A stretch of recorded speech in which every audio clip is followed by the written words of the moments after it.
চলে আসলাম ধারিয়া চর। আগে একটু দেখে নিই বাজারটা, একটু নিজেও দেখি, আপনাদের দেখানোর চেষ্টা করতেছি।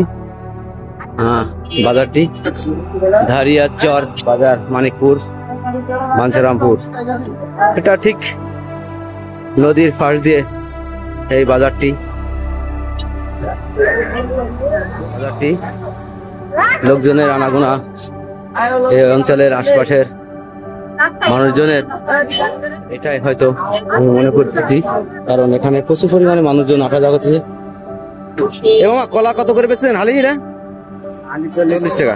কি সুন্দর কলা দেখতে পাচ্ছেন, 40 টাকা হালি। এমনি ভাবে আসলে এদিকে আমরা যেতে থাকি, আমরা আরো দেখতে থাকি।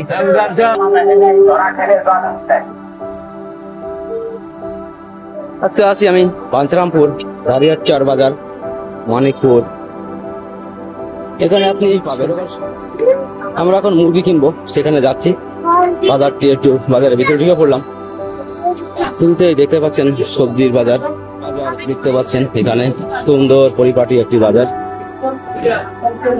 শুটকি পাবেন এখানে, বিভিন্ন প্রকার শুটকি আছে, বিভিন্ন মাছ পাবেন, বিভিন্ন জাতের মাছ এখানে আপনাদের জন্য রাখা হয়েছে। আপনারা চাইলে আপনারা কিনতে পারেন, এখানে বিভিন্ন প্রকারের মাছ।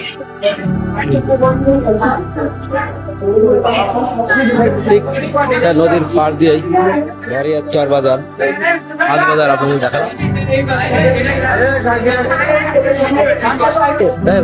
কত সুন্দর পাবদা, 3.5 টাকা, খুব টাটকা তরতাজা। আমরা এখন মুরগির বাজারে যাব, দেখবো এখানে মুরগির বাজারটি কেমন। দেখেন বিভিন্ন ধরনের এখানে নিয়ে আছে, বসে আছে। আপনারা কাঁচা বাজার থেকে মুদির বাজার সবকিছু করতে পারবেন এই এলাকায়। সুন্দর পরিপাটি একটি বাজার।